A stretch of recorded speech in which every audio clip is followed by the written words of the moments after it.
Hello, I am Rabbi Nathan Davidovich, speaking to you on behalf of the webyeshiva.org, speaking to you from Efrat, Israel.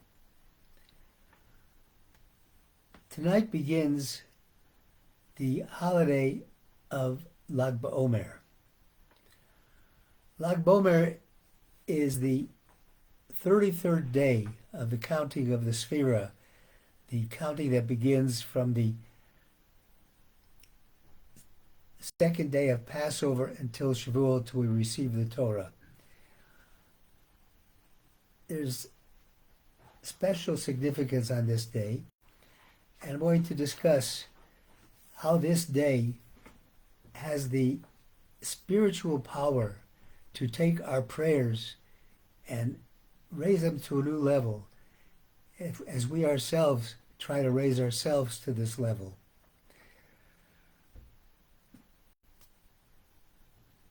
On this day, it is the Yochai, the day of passing of the great sage, Rabbi Shimon bar Yochai. And thousands of people in Israel go to his burial place, his caver in Meron, Israel, and pray there. And many, many miracles have occurred through their prayers, and many miracles have occurred through Rabbi Shimon while he was alive. And let me first talk about what happened. Who was Rabbi Shimon bar Yochai? He was one of the people he was the Tanaim who wrote, helped compose, and helped discuss the things in the Mishnah, which discusses the Torah. And the Gemara Shabbos, which is interesting, it's on page 33, which in Lag BaOmer is the 33rd day of the Omer. Talks about the fact that Rabbi Shimon bar Yochai, Rabbi Yossi, and Rabbi Yehuda were discussing the Roman Empire. And Rabbi Yehuda praised the Roman Empire. He says, look what they've done. They've done all these beautiful things. They've built bathhouses, bridges, marketplaces, and all these things make it easier for us to serve God. So we should therefore praise them. Rabbi Yossi didn't say anything. He was quiet. And Rabbi Shimon said, no, everything they did was not for us. Everything they did was for themselves. And Yehuda ben Gerim was present at this conversation, and he told it to his students, and somehow the word got back to the Roman government. And the Roman government didn't take kindly to what Rabbi Shimon said. First of all, they praised Rabbi Yehuda because he praised Rome. Rabbi Yossi, who was silent, they banished to another place. And Rabbi Shimon, they felt that he disgraced Rome by his comments, that saying that everything was done for them alone. Therefore, they ordered that he be killed. So Rabbi Shimon heard about this. So he and his son went to hide in a Beis Medrash, a study hall, to protect themselves. And every day his wife would bring them a little food so they could survive. But as the efforts of the Romans were increasing to try to find them, Rabbi Shimon thought that they might torture his wife and she would reveal their whereabouts. So therefore, he and his son went and hid in a cave, and no one knew where they were. And what about food and drink in this cave? A miracle occurred. God created a carob tree from which they were able to eat the fruit, and a spring of water came up in the cave. The creation of the carob tree was an amazing thing, because normally a carob tree, to give its fruit, takes 70 years. It gave its fruit right away, so they were able to sustain themselves. So their clothes wouldn't wear off. They would put their clothes, after praying every day, they'd take them off, they'd bury themselves in the sand up to their necks, and study Torah the entire day. And they lived like this for a total of 13 years in the cave. And you can imagine, studying Torah for that length of time, they required tremendous spiritual levels. And the Holy Zohar, the book of Kabbalah, was revealed to them in that cave. And one day, the Midrash relates, the prophet Elijah basically told them that the Roman decree is over, you can come out of the cave now. And they did. They came out of the cave and the decree was over. And we have many customs that take part on Lag Bomer. Many people bring their children when they're age 3 to Meron for what is called a Chalukah. They cut their hair, but they leave payas, sideburns. The sideburns are the sign of a religious Jew, because the Torah tells us not to cut the payot, the sideburns of your head. And this is a time when the Masorah, the traditions, are passed from father to son, from generation to generation, and this payos is one of the traditions, and it indicates that if you go there and do this, the son will have fear of heaven all the time. The Chernobyl Rebbe said an interesting explanation of this. The Gemara in the Gemara Me'ilah says that the government ruled that the Jews were forbidden to keep Shabbos and to perform a bris milah.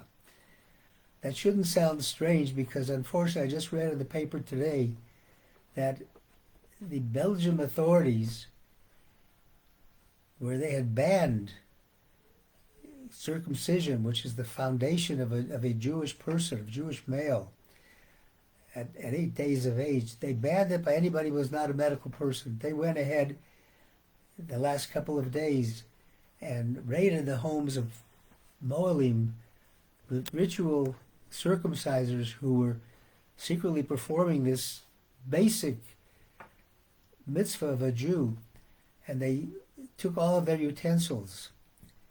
Well, the Gemara Milah says the government forbid this, and they forbid the Jews to keep Shabbos and to perform a bris milah, circumcision.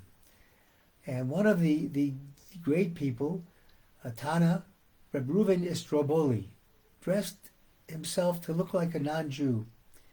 He cut his hair and had no hair in front, had long hair in the back, which is the way it was at the custom. So the government officials would think he was with them.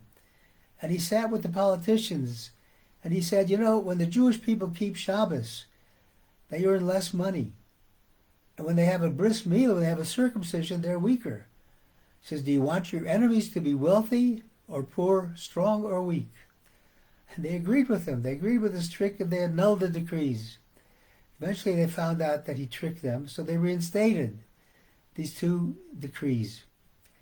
So the sages sent Rabbi Shimon bar Yochai to the king, and they chose him because many miracles were already happening through Rabbi Shimon bar Yochai. They hoped he'd be able to annul these decrees. So as the Midrash talks about a demon meeting Rabbi Shimon at the gateway to the government building, to the king's palace, and that demon caused great pain to the king's daughter. And Reb Shimon arrived, he said, leave to the demon, and it left. And all of a sudden the daughter started feeling better. So the king thanked him, and he said, whatever you want, go to the royal treasury room and take what you want. So Reb Shimon went to the treasury room, found the documents of the decrees, and tore up the papers. So in this story, we see that Reuven Istroboli was able to help the nation by dressing as a Gentile. Rabbi Shimon saved the nation by appearing as a Jew, which is a message that we have. One of the purposes of a Jewish haircut is so we should be noticeable that we are a Jew. We in this day and age, when so much anti-Semitism is around us, we have to show that we are strong in our belief. So that's one of the reasons that they have the cutting of hair in Meron out of a child. Another custom on Lag Bomer is to build bonfires, because the Zohar tells us that the last day of Reb Shimon's life, he taught all of the secrets of the Kabbalah, and as long as he taught, the sun didn't set. So this was the custom then to light candles and light a fire in commemoration of that. That's a short introduction of Lag Bomer. It is said by tradition that our prayers have a good chance of being answered if we pray fervently. If we take the light of Rabbi Shimon's life, the light of the fires we're lighting, and bring that light in ourselves to serve God, God will certainly answer our prayers. I wish everybody a happy Lag Bomer, which is one of the happiest periods in the year. Lag Bomer, the dancing that goes on, the many, many tens of thousands of people, they're out of their minds dancing back and forth like the greatest celebration. A wedding celebration pales by comparison.